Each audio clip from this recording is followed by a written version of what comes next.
I am Kiodiekin, and this is the brand new Radxa X4, a beast of a single board computer coming in at a whopping 3.4 gigahertz on the CPU and 750 megahertz on the GPU. Capable of running a number of different operating systems and front ends, and in today's video we will go over how to get this set up and running, what equipment you need to get started, and how it compares to the Raspberry Pi 5 and other single board computers in this price range. We're going to cover the performance values of not one, not two, not three, but four different operating systems. Now, if you're in the hunt for the latest single board computers, or if you're a gamer like myself, this is the one that should definitely be in your collection. The Radxa X4 is a great option and definitely meets my criteria as one of the top SBCs of 2024. So without further ado, you know what time it is, let's get into it.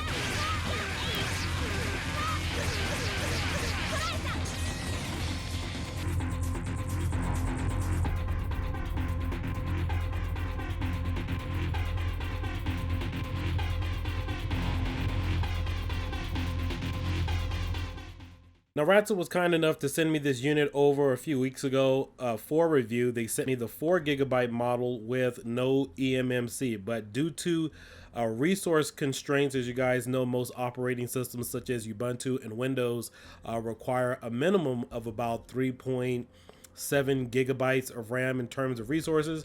However, I do have to use my own, which is the 8 GB model, in order to run a lot of my different system tests. However, I was able to successfully test both the 4 GB model and the 8 GB model, testing it for consistency, because we have seen in the past where companies will make a 4 GB model, 16 or 8, and there will be a lack of consistency, so to speak. Sometimes the architecture will be a little bit different, but that's primarily on ARM-based single-board computers. However, I didn't run into any of that between these two variations of models, testing my own personal 8 GB. And I bought two of these. I bought an extra one for development.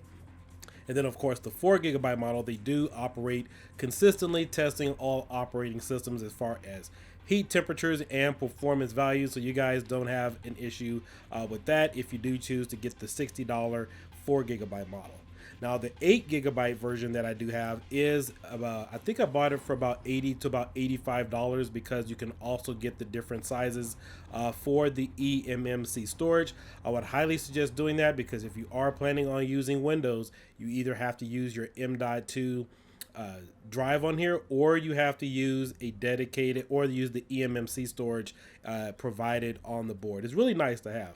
But before we definitely get started, I know that there were also a lot of concerns too about heat requirements, and all of my heat requirements in terms of cooling temperatures have been consistent for the most part of this video, ranging anywhere between a low temperature range of 32 degrees Celsius all the way up to 60 degrees, operating in high demanding either emulation or running high-end programs. So a few other things that you do need to get, or I do suggest, is you could go over directly to the Radxa website and buy their specific to use 30-watt charger. If you're planning on using the one for your Raspberry Pi 5, it's not going to be powerful enough. It's only 27 watts, and sometimes it may boot, sometimes it may even work with Ubuntu or whatever the case might be. But with some of the other operating systems such as Windows, and even plugging in additional accessories, you're going to have some power fluctuation issues, especially if you plan on plugging in an additional HDMI port. So you have two options. Either you can go directly to the Radxa website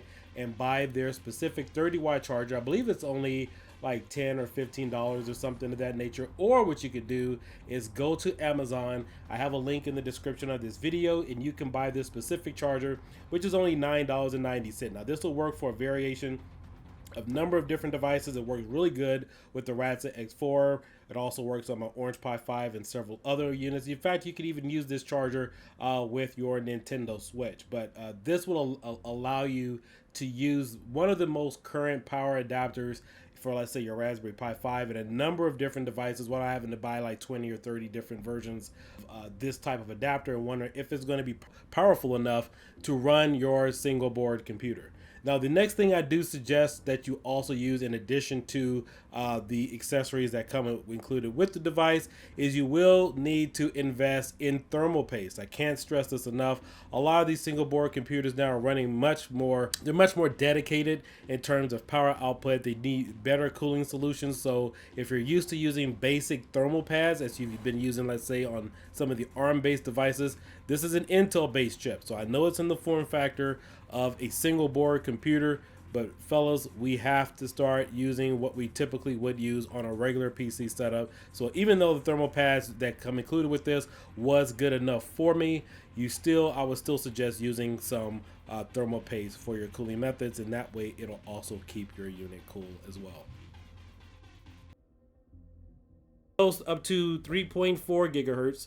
It also has USB 3.2 host type A ports. You also have a headphone jack here. You have two HDMI ports here that is supposed to give us 4K quality. You have your USB-C connection here. And we also have, normally you have a eMMC. Let me move this antenna out of the way. This is typically where the eMMC storage is supposed to go. However, this particular model that you're looking at is the 4 gigabyte non-eMMC version. So we will test some of that out.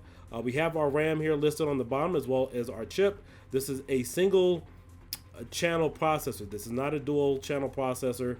I think some people were kind of looking forward to that, but this is a single channel processor as far as your speeds are going to be concerned. We have our RP2040 chipset over here, and then of course we have our pin header here, just like your Raspberry Pi would typically have it on the layout there as well. We also have our 2030 M.2 connector port. I'm sorry, 2230 connector port here. This allows you to slide in your M.2 slots here. You actually have to get that small one, which is the 2230 NVMe SSD here. And we also have our Wi-Fi and Bluetooth 5 and 6 connectors here as well. Now, I will have to set up all the drivers with this. If you guys are familiar with my other Radxa videos that I've posted with the Palm Shell and the X2L, even though these are typically just like your regular Windows PCs, x86, you will have to source a lot of these drivers. Now, when I start getting rolling, I think what I'll do in the next video is just provide a link if there's any specific drivers that I've had to source to just kind of make it really streamlined for all of you. I had to do that for the X2L as far as like the RP2040 and some of the other different drivers. They do have them on their website, but some of these drivers specifically made for the x86, and when they go on a single board computer, they're generic drivers, guys. They're not something specifically for Radxa. Like I said on my antenna one, if you guys remember on the X2L, I'll bring that over here so you guys can see it.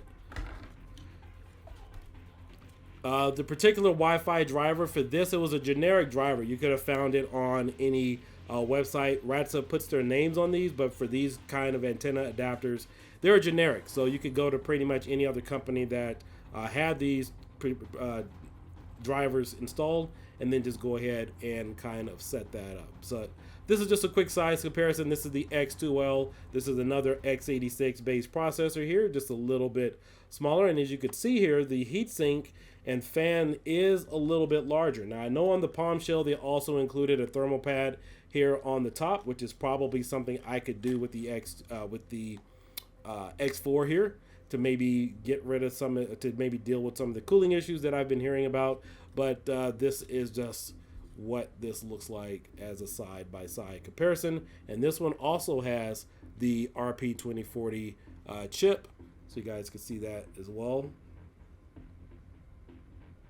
But with this one, this was pretty much kind of really good to go, except you got to get the battery and everything to go with it.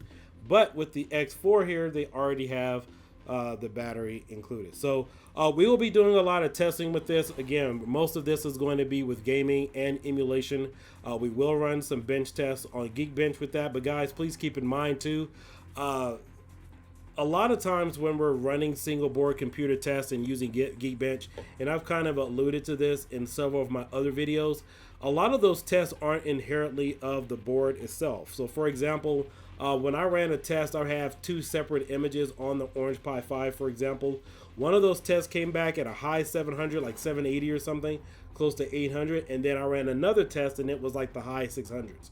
So imagine if you were making a buying decision or just concretely accepting those numbers, but without keeping in mind that the OS, the kernel, has a great effect on the benchmarks and the result of what you're going to get on a single board computer like this. This is why you get so many different varying results, maybe with this type of single board computer, with the Raspberry Pi 5, Raspberry Pi 4, or even an Orange Pi. And so we definitely want to make sure we keep that in mind, because some of these OSs are only optimized to do certain things. So I'll mention that in another video when I show you guys my Orange Pi stuff. But that's something to kind of keep in mind when we're using different OSs to run some of these bench tests, is that they're not concretely designed to give you a full accurate picture of what the single board computer can do, because the OS could be limiting the processing or the full ability of what a board like this can do. So, but this is a really good unit. They do have I think it was a 12 gigabyte model that they have coming out. I believe that one was about 113, 119 you can get on AliExpress or RAs. But you have your Ethernet port here, your standard gigabit, 2.5 gigabit Ethernet port adapter.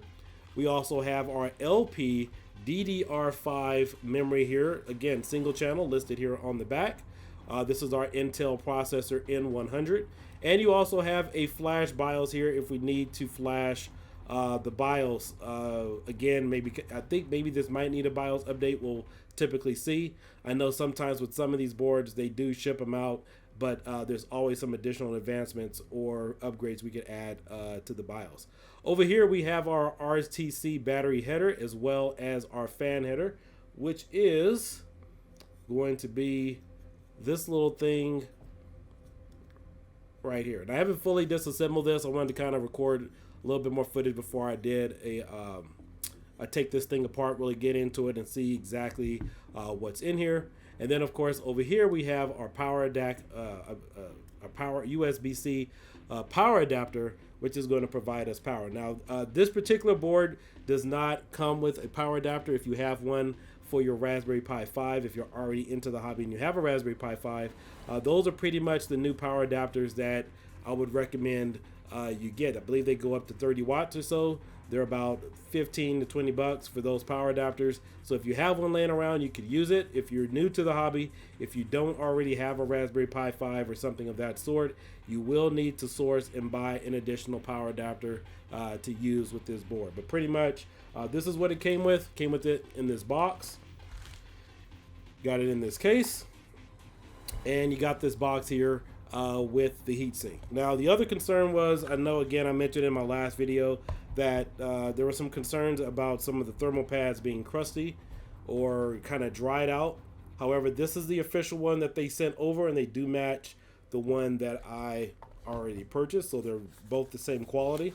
So everything seems to be consistent, you know, so far. So I know that maybe that was just the first couple of batches. Some people had some concerns about that, but for the most part, they are consistent with what is currently being shipped. So this one came from AliExpress. This one came from Radxa directly. So everything seems to be consistent so far. But again, as far as emulation gaming, I have a lot of high hopes for this. My only concern with Radxa is, are they able to produce this kind of board maybe at the same pace as a larger company like the Pi Foundation? Obviously, we know we're already kind of backlogged on a lot of these boards that are really high expected, and a lot of hobbyists want to get their hands on it. So that's really my only other concern about it. But other than that, I think we're going to have a lot of fun with this. I do anticipate this being able to run pretty much the entire PS2 library just fine with minimal optimizations, as you guys have seen on my Orange Pi 5 and Raspberry Pi 5 RetroPie images.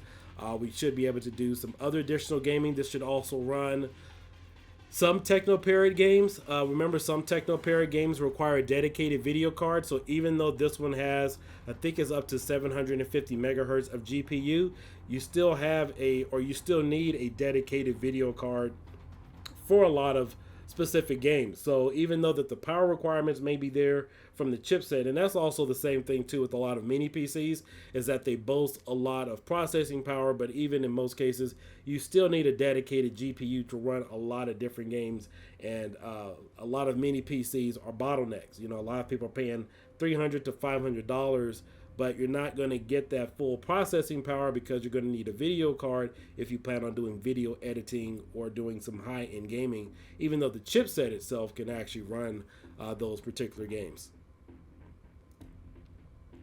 Now, speaking specifically of the GPU has a Intel UHD graphics. Again, runs up to 750 megahertz. It does support DirectX 12.1 and OpenGL support of 4.6. We have our LP DDR5 memory here with the burst frequency of up to 4800 on this. And again, this board comes in right now variants of 4 gigabytes, 8, and 12 are the only ones currently available. Based upon what I've seen on the website, they are promising to release something of 16 gigabytes, even though I do think that may be a little overkill depending upon what you're going to use this for. Now we move on to installation, and this part is very vital to make sure that you're getting proper connectivity with the case with your Radxa X4. If not, you will severely thermal throttle, possibly shut down, and it's not going to operate the way that you need to. Now, upon opening and removing the pads from the packaging from AliExpress and Radxa, after I pulled out the thermal pads, they were a bit more brittle than what I thought when I originally received the package. But what I'm going to do is I'm taking my thermal paste and I'm filling in the gaps from where the thermal pads can't make a connectivity. Now, in order to get proper cooling with this, using the defaulted case, the standard case that comes with your Radxa X4, you need to make sure that the plate gets a full connection with the Radxa X4. If not, the heat isn't going to dissipate the way that it should. So you want to make sure that you take one thermal pad, put it onto the entire plate, not just where the chip is on the back of the plate, but the entire plate of the Radxa X4. Then you want to take the second thermal pad that comes with it and put that onto the full squared mount that comes on the Radxa case. And if you have any gaps whatsoever, you want to make sure that you also add an additional thermal paste to that as well. And if you want to, just like I'm doing here in the video, I typically add on a little bit of thermal paste to the padding itself. But again, you want to make sure that you get a flat surface area for your thermal pad so that way it makes proper connectivity with the case. Remember, these chips are made to get hot. They are not like ARM-based single board computers where they use lower power supply in order to get what you pretty much need to do. These will run really hot. So again, you have to treat it just like you would a normal desktop computer. All right, moving on to the next step, I did want to mention one thing. Make sure that you connect the fan to the Radxa X4 before you mount it and before you install the thermal paste and the thermal padding.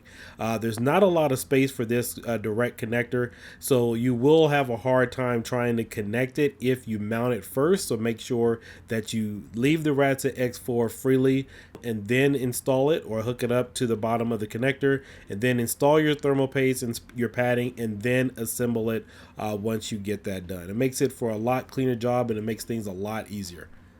Moving on to the next segment of our video, we take a look at gaming, emulation, and bench test performance results. First, we're going to start off with Geekbench. Now, you guys know how I feel about Geekbench. I really don't just use these as a overall factor or determination of what a single board computer can do. However, they are some tests and it will give you a range of possibly what this can do. Now, this again is an x86 board, so most of these numbers and results will hold a little bit more truer results as opposed to using an ARM-based single board computer, especially for emulation. First test I ran was on the 4 gigabyte model. The numbers came up as 1224 on the single core side and 2768 using Supreme X1, which uses a Debian based distribution, Linux distribution on the single board computer. Ran a couple of tests on these on Windows. We have 935, single core and 1949 on the multi-core side. And then again, I ran a few other additional tests using Windows as well, 991, 961, 2234 on the multi-core score, and 2541. And again, I also have some other different variation results using the 8 GB model.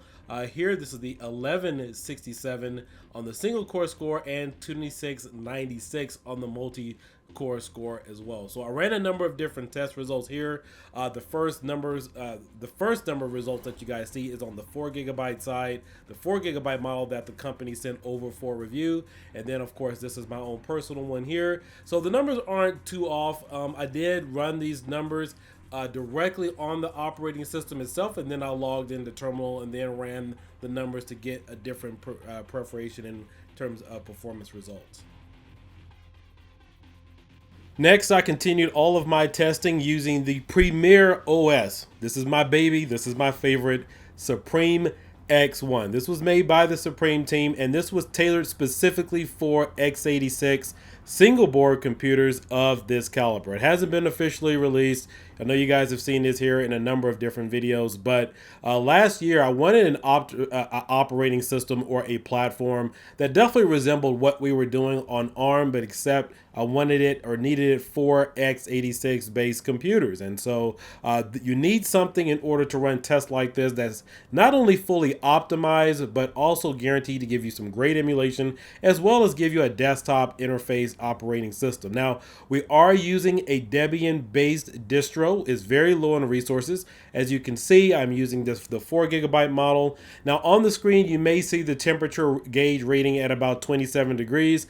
I want you to go ahead and ignore that. That is because the sensors from this particular board is not communicating with the OS directly. That's something else that has to be added, because again, some of these single board computers, they need to talk directly to the UEFI of the single board computer in order to effectively send over those heating temperatures. So in order to do this, I decided to run my own standalone test.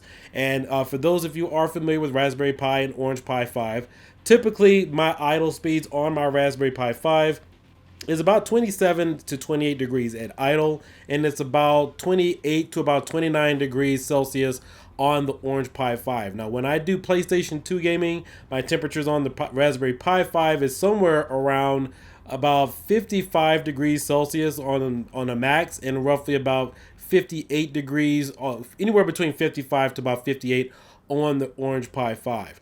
Running tests on the Radxa X4 using Supreme X1, temperatures were around 36 degrees Celsius at idle and went all the way up to 60 degrees under full load at around 18 to 19 watts of power consumption.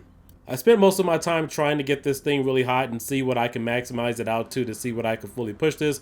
However, I was not really able to pass this even when running PlayStation 3 emulation. It still maintained a really cool temperature. Now, this may not be a big deal, but it is a big deal for me because using x86 and using these Intel-based chips, these are made to run much hotter than the ARM counterparts. And so it's really surprising for me to able to keep it around the same temperatures as I normally would running emulation. Now, as I continue to test for consistency on the single board computer, here we're running System Bench test results, and as you can see, we hit 100% CPU usage while maintaining a cool temperature reading of 57 degrees Celsius. Now, again, keep in mind that it's pretty mediocre. This particular chipset doesn't top out like the ARM processors at 80 degrees Celsius. It can actually go up to about 105 degrees Celsius. So with that, we have plenty of room to spare if we start running more demanding applications such as Bitcoin mining, emulation. The one surprising thing too is, Kodi uses a lot of system resources, and just by a default idle speed of somewhere around 40 to 45 degrees. Really surprised by that. Even if you're not watching a video, that particular application uses a lot of resources. So I'll have to check into that further, but that's another interesting scenario. But let's go ahead and check out some emulation gameplay on this so you guys can measure the performance results. All right, first up, we have some cloud gaming with Xbox Live Game Pass. Now, this has been one of my standard tests. One of the games I love to test out is Teenage Mutant Ninja Turtles Shredder's Revenge. There's no lagging, there's no stuttering. You can play with multiple people with this. And again, I've included this now in terms of my basic bench test, just to see how well it can perform. And lo and behold, it performs exceptionally well. I ran a number of games on this, but again, it ran really fine. There's no hiccups. There were no stuttering. Again, your performance with cloud gaming will be based on the server side itself. So if you have a bad experience with it, it's not the single board computer, it's the server you're connecting to. Now, as we take a look at Tatsunoko versus Capcom, this is using the Dolphin emulator. This is a Nintendo Wii game, and this is actually one of the trickiest games to emulate and optimize if you are using a single board computer. Now, there isn't a lot of power requirements that it does take. However, because of the additional graphics going from really fast, really slow, the additional animation screens on the screen, having this optimized on the Raspberry Pi 5 using a same Linux environment, if we want to compare apples to apples, it takes much more tweaking and much more time to get this one down right as opposed to using it on x86. Also had some difficulties using this on the Orange Pi 5 as well. Even with all the additional tweaking, the footage that you're looking at currently is me just dumping the ROM on there, just ready to go. So there are some additional improvements I could have personally made to this, but if you're looking for an overall good experience with this single board computer, the cheapest, again, at around $60 to $80, you will not be disappointed. This is a phenomenal board. Being able to run this game with little hiccups, little issues, compared to some of the other single board computers in this particular environment. Now, I do know that you can get better experiences with this game if you use additional operating systems on other single board computers, but this is a really good representation of what you would want to see on something in this price range using the same Linux distro. And here we have some PlayStation 2 emulation using the PCFX2 emulator. Now, again, this does run full speed without pretty much any optimizations. Everything you guys are seeing here, again, is running at a defaulted ROM dump. So, again, I'm running it in a small screen because there's really no other way to kind of see the additional temperature gauges. We're using an application called P-Sensor, which allows us to see what the temperatures are on each individual core and see exactly how the PC is being maximized to full usage. So again, you can use Vulkan on this. You can also use OpenGL or software mode. A lot of times these PlayStation 2 games, they really vary, and if you want to get some real good understanding of how emulation works, I would suggest diving into this emulator because it has a ton of different settings and not every game responds the same way. You really have to know what you're doing to get the best optimization out of these PlayStation 2 emulators. But for the most part, you can see that we are running cool. We're at roughly at about 47 degrees Celsius as you hit the max. We ran up to about 62 degrees Celsius on the PC. So again, really great emulation here. It takes a lot of time tweaking if you're using a Raspberry Pi 5 or Orange Pi 5 within the same Linux distribution. But I was impressed with the gameplay here. A lot of the PlayStation 2 games will run at default. Again, some will need some tweaking. And as a quick reference point, here's a quick game of a PlayStation 2 game that wasn't running as well as I think it could be. This one would definitely need some additional optimizations. Another user in the community, he goes by Pi Maniac, asked me to try out this game to see how I can get it to perform and also maintain the temperatures. But just loading the ROM itself, it didn't perform as well as I think that it should. This is just one specific example of a game that would definitely need tweaking to get the most out of it. Next, we're going to take a look at PlayStation 3 emulation using Time Crisis 4. Now, this is one of my favorite games on the PlayStation 3, and again, I wasn't expecting a lot of this. Again, some of this was trying to get the unit as hot or just try to push it to the limit to see what we can get out of it. And something to keep in mind too is when you're running a lot of these games, you can't just run the beginning video or just start it and thinking that's going to be your true emulation experience. A lot of these games have built-in MP4s, and so what you may be looking at in this particular case is just the start of video. So that won't speak true to the actual emulation experience that you would typically receive on a gaming on an emulation device like this. But just wanted to show that off here. I'll have some more about this in another upcoming video, but I just thought you guys would want to see it because the cool thing is, guess what? It does run somewhat, and it did boot. So that's the cool thing to know that these single board computers are now getting powerful enough to at least launch these games, and you can at least watch the video on. And while it's running, we have a new mission for you, gentlemen. A top secret it's a little choppy. is about to fall it's a little into choppy. the This hands is what of we terrorists expect. in the United States.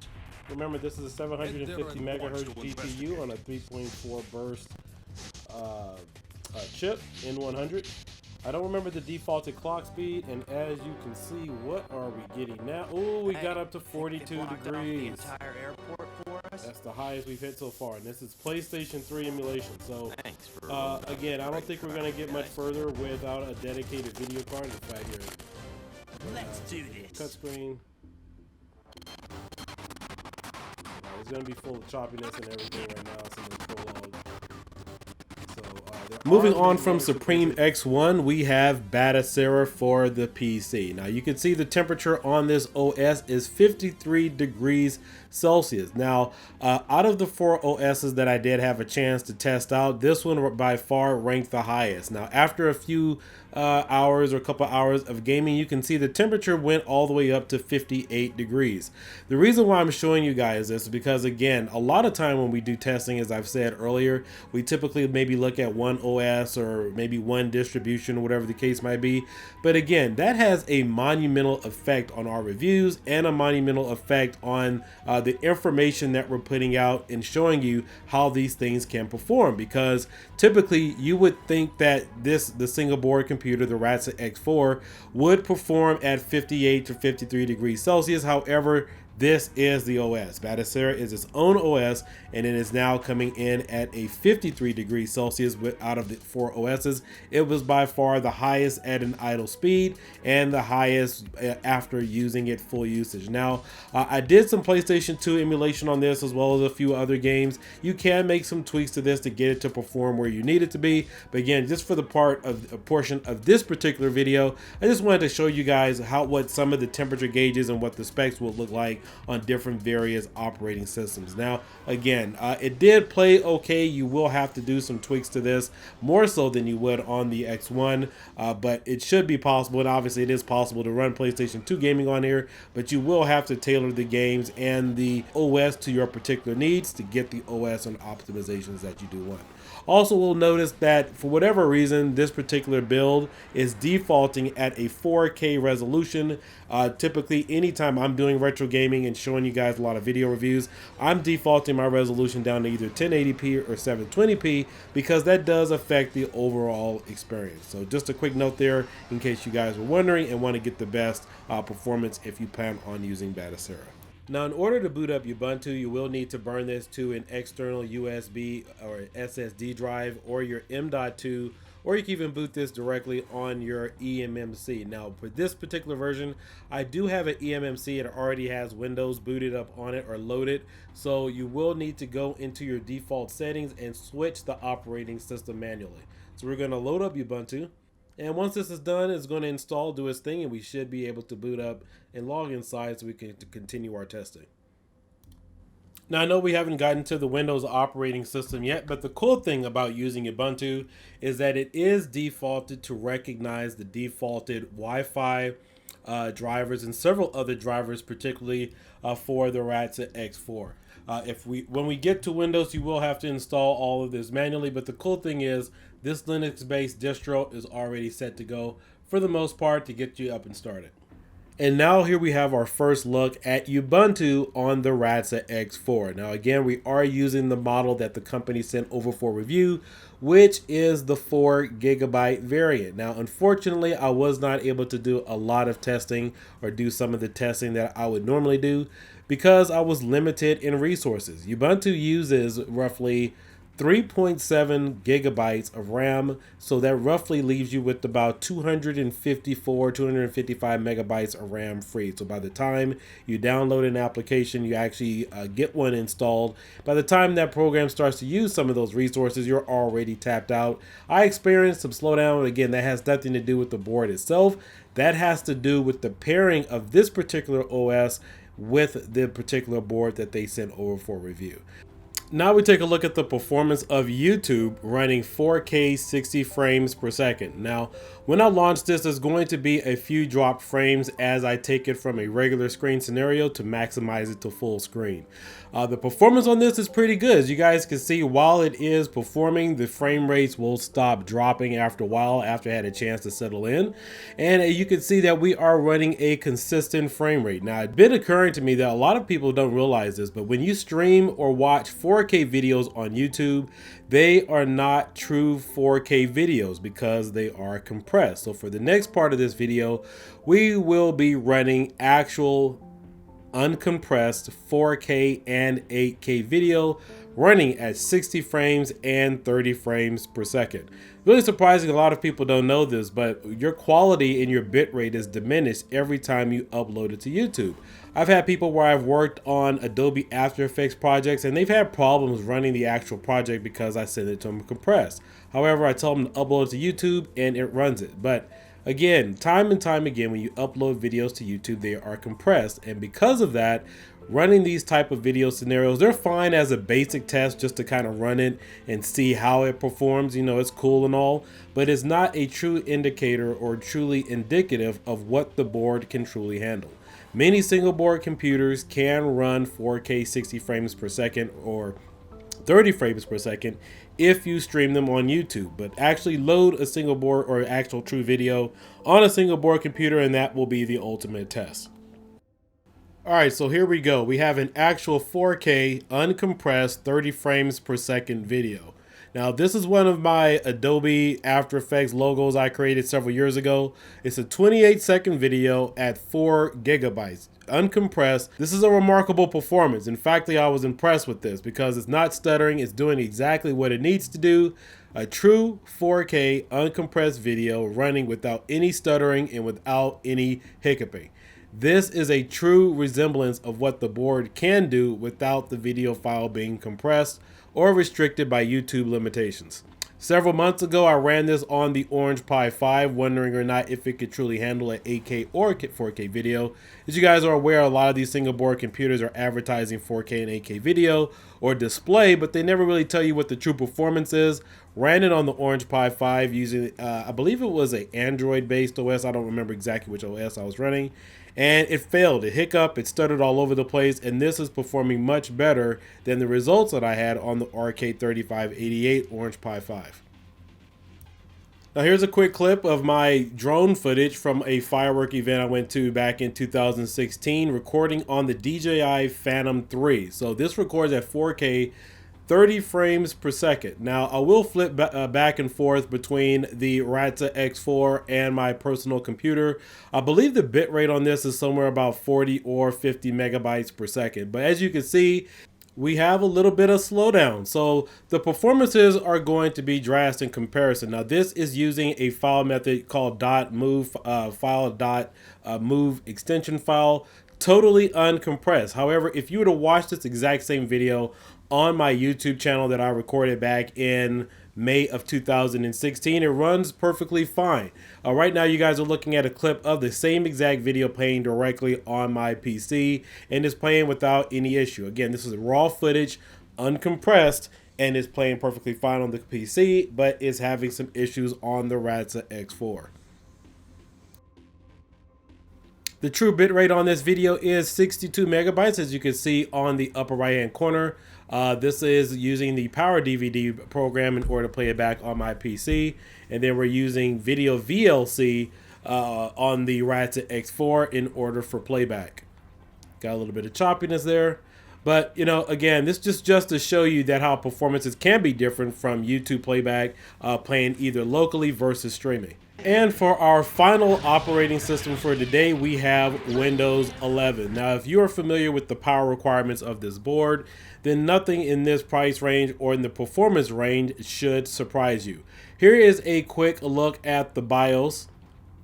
Now, it is my understanding that at the time of this video, there were some concerns about the power efficiency of whether or not you can fully utilize all the cores or not. I am aware that Radxa did release a BIOS update in regards to the UEFI that would improve the performance on the Radxa X4. Now, when installing Windows on the Radxa X4 non-eMMC, Windows should be a straightforward installation. I burned the image, or installed the image rather, to an M.2 SSD drive, and the Wi-Fi drivers were detectable on this particular version. Now, for the rest of the video, I'll get into it a little bit later, but you do have to install a number of different specific Radxa X4 drivers in order to make this fully compatible with Windows 11.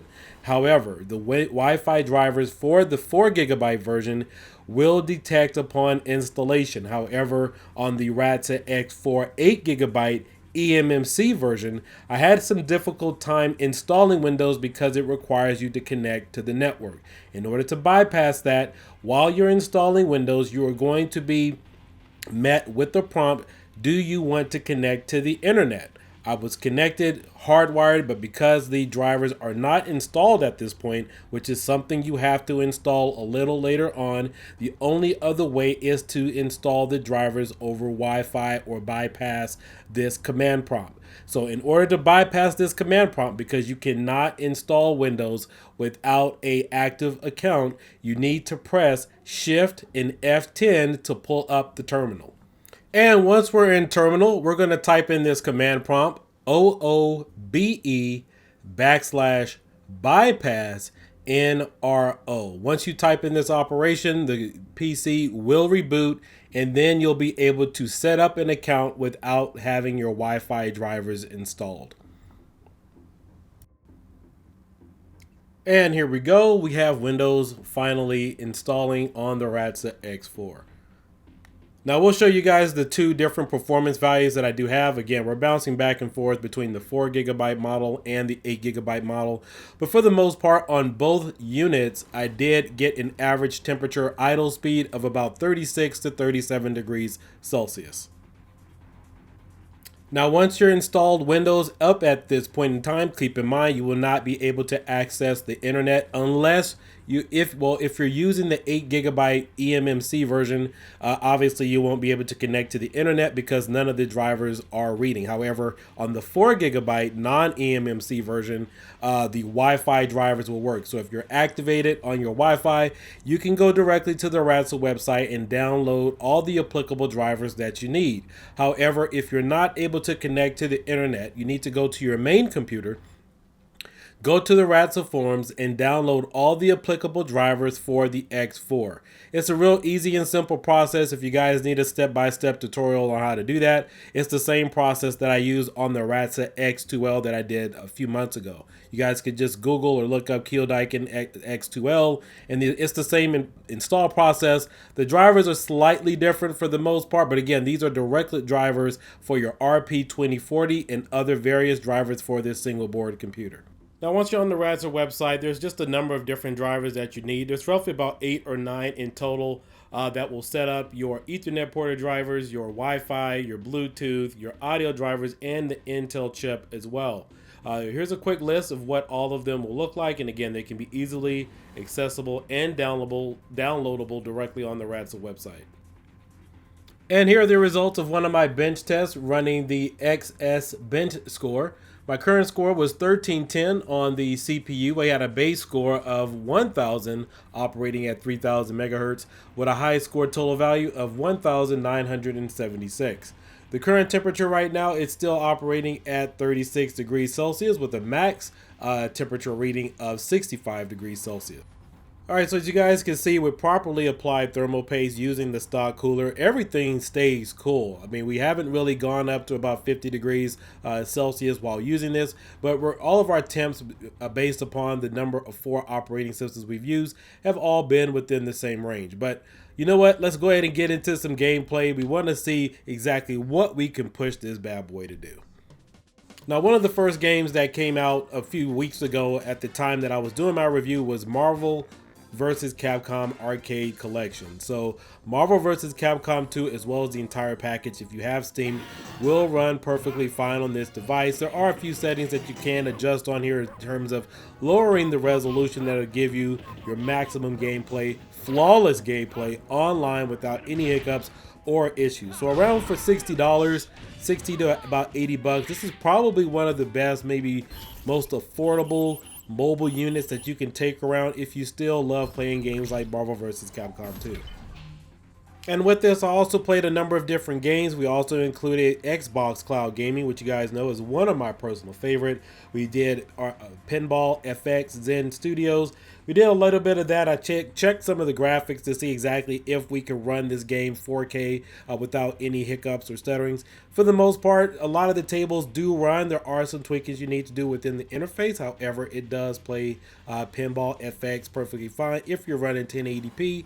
If you go up to 4K, there may be some additional settings that you do need to adjust, but I love the performance on this and don't really have any issues with it. So by now you're probably wondering, what are my thoughts in comparison with this to the Raspberry Pi 5 and other leading single board computers in the market? As you guys know, this particular chipset has been around for a number of years, and you've been able to buy this particular chip, the N100, in mini PC form factor for approximately $250 about 2 or 3 years ago. So in essence, how does this compare right now to the current marketplace to be able to get a single board computer capable of doing all of this, loading a number of different distros and operating systems on it, and the performance value for $60 to $80 for the 8GB version? I can tell you right now, it is a killer. And if you do buy this, you absolutely will not go wrong. In terms of having to optimize any of this, it was pretty much a breeze. Again, I can add some more optimizations for PS2. There may be 1 or 2 PlayStation games that should run on here without any hiccups or any issues. But being able to play TechnoParrot, obviously you can type up all your documents, possibly use this for some nominal video editing, running a different number of applications on here. Being able to keep cool. If you guys have seen all of my specs, we're running at about 53 degrees Celsius. In most cases, I haven't topped out any higher than 70. In some of the cases, even running demanding bench tests, one right after the other, and leaving this on for a number of hours. If you had to go with the choice for a number of different single board computers in the market, again, this is one of the top that are up there for you, and you will not go wrong with this purchase. However, I have 2 reservations about this. The first reservation that I do have is, number one, I did have some finicky issues with my HDMI cable. The one that I'm using is the standard one for the Raspberry Pi 4, which is the mini HDMI cable. For this, if you touch it, for me at least, it was a little finicky. If I touched it, if I picked it up, the screen would go black. Don't know exactly what's really causing that. And then of course too, if you don't have adequate power, you will be able to use it, but you won't be able to use the dual display. That could be iffy, you know, on and off, and really kind of finicky. The second part about this, well, it's kind of hard to get one of these. I know a lot of people, even in some of the groups and forums right now, have been ordering these things, and some people haven't gotten their hands on them yet, which is definitely a good thing. And I've had my reservations about it because I'm not sure how Radxa produces a lot of their single board computers. We all know the Raspberry Pi Foundation, they kick out stuff left and right. You can go to your Micro Center, Newegg, and a lot of other places and order those particular type of boards. But it looks like right now you can only get them through Radxa and their promoted or distinguishable vendors currently, and you have to order them from China. So as far as I know, there aren't any additional major retailers that are really carrying this right now. But again, if you're using this for home arcade, a number of different projects that are out there in the market, it's not comparable to the Raspberry Pi 5. Keep in mind that the Raspberry Pi 5 is going to have its own specific programs. Again, I have to test, like for myself, if I'm running Bitcoin in a number of different programs, I honestly have to test and live in that environment for about 4 months to 6 months to really gauge it across every single program and everything that is out there. But based upon the tests that I perform, if you guys have seen my other videos, the number of experience I've had with gaming, emulation, bench tests, this ranks up there at the top of them. This is another top tier single board computer for 2024. I loved running Technoparrot and some of the other games, so you will have that ability to do that as well. Fightcade, Technoparrot, play PS2 with minimal optimizations. It's a treasure trove of gaming experience, and even some Nintendo Switch emulation as well. Oops, I better not say that too loud. But yeah, it handles that pretty well on here. I will have some other supplement videos with this. I try to keep this as short as possible. I know we're about 50 minutes in right now, but I like to be detailed about a number of things because you guys ask questions on Patreon and also in a lot of the Facebook groups. And so I figured it'd be best to just kind of knock out all that information right here. So please like and subscribe. I will be back with more supplemental videos, including gameplay videos, and other tutorials in terms of proper setup so you guys can see exactly what my methods were. But again, you can buy this right now on the Radxa website, RACE, and a few of their other distributors. These are selling fast, and make sure that you are getting the defaulted stock case with it. It works fine, guys. There's no reason to use anything else. Just use the proper paste on here, thermal paste. Highly recommend that. I will catch you later. Let me know if you have any questions in the comments below. I'll try to cover it in another upcoming video. I'm impressed with this, especially for the dollar amount. I'll catch you guys later. Peace out. Bye-bye.